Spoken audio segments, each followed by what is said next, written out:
এখনই যদি কৌশলগুলো আমরা বলে দেই আপনাদেরকে, তাহলে আমার কৌশল কি থাকবে না তো কিছু। আমার তো আবেদন থাকবে, জুবাইদা রহমান আসবে, জাইমা রহমান আসবে। আমাদের যে বিমানবন্দর, বগুড়া সিটি কর্পোরেশন, বগুড়া পূর্ণাঙ্গ বিশ্ববিদ্যালয়, বগুড়া রেলওয়ে, সেগুলো কাজ চলমান রয়েছে। জনাব তারেক রহমান, তার কাছে চ্যালেঞ্জ বলে কোনো জিনিস নেই। তিনি আইনের প্রতি শ্রদ্ধা জানিয়ে বগুড়ার সেই আশাটা 10 তারিখের আপনার স্থগিত করেছেন। গণপ্রজাতন্ত্রী বাংলাদেশ সরকারের মাননীয় প্রধানমন্ত্রী জনাব তারেক রহমানের এই আসনটি আমাকে ছেড়ে দিয়েছেন এবং আজকে আমি মনোনয়নপত্র দাখিল করেছি, সেজন্য আল্লাহ পাকের কাছে শুকরিয়া আদায় করছি।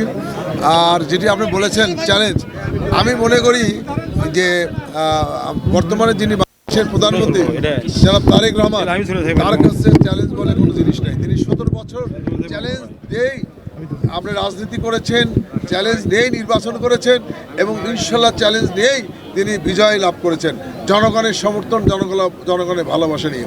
আর আমিও আশা করছি আমাদের মাননীয় প্রধানমন্ত্রীর প্রতিনিধি হিসাবে এই চ্যালেঞ্জকে সামনে নিয়েই আমি বগুড়ার জনগণের যে আশা আকাঙ্ক্ষা সেটি আমি পূরণ করতে চাই।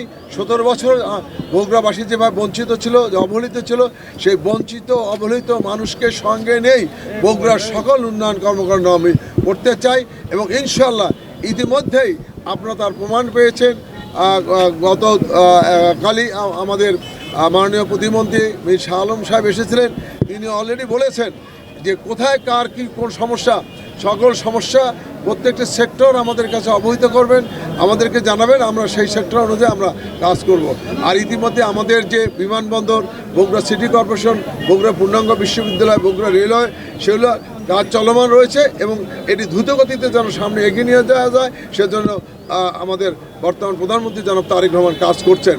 আপনারা ইতিমধ্যে শুনেছিলেন যে 10 তারিখ আসার কথা ছিল, তিনি দেখেন বগুড়া থেকেই কাজ শুরু করতে চেয়েছিলেন, কিন্তু যেহেতু এটি নির্বাচনের একটি আচরণবিধি লঙ্ঘন হবে বিধায় তিনি আইনের প্রতি শ্রদ্ধা জানিয়ে বগুড়ার সেই আশাটা 10 তারিখের আপনার স্থগিত করেছেন।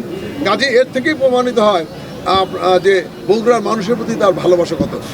যেহেতু তিনি বাংলাদেশের প্রধানমন্ত্রী, সকল মানুষের প্রতি ভালোবাসা থাকবে, কিন্তু জন্মস্থান নারীর টান তো আলাদা থাকবে। একটা প্রশ্ন, সে ভোটার বাড়ানোর ক্ষেত্রে কোনো কৌশল নেবেন কিনা? সেক্ষেত্রে জাইমা রহমান, জুবাইদা ডাক্তার সাহেবকে আনবেন কিনা? সে কৌশলগুলো তো থাকবেই। এখনই যদি কৌশলগুলো আমরা বলে দেই আপনাদেরকে, তাহলে আমার কৌশল কি থাকবে না তো কিছু। কাজে আমরা আমাদের কৌশল নিয়ে আমরা কাজ করবো, যাতে ভোটাররা ভোট কেন্দ্রে এসে ভোট কেন্দ্রে অংশগ্রহণ করে এবং বগুড়ার উন্নয়নে শরিক হয়। আমাদের মাননীয় পার্টির চেয়ারম্যান, তিনি যদি মনে করেন আসবে, তাহলে অবশ্যই আসবে। আমার তো আবেদন থাকবে যে আরও অনেক নেতা আসবে, আমাদের জুবাইদা রহমান আসবে, জাইমা রহমান আসবে, আরও অনেক নেতৃত্ব আসবে।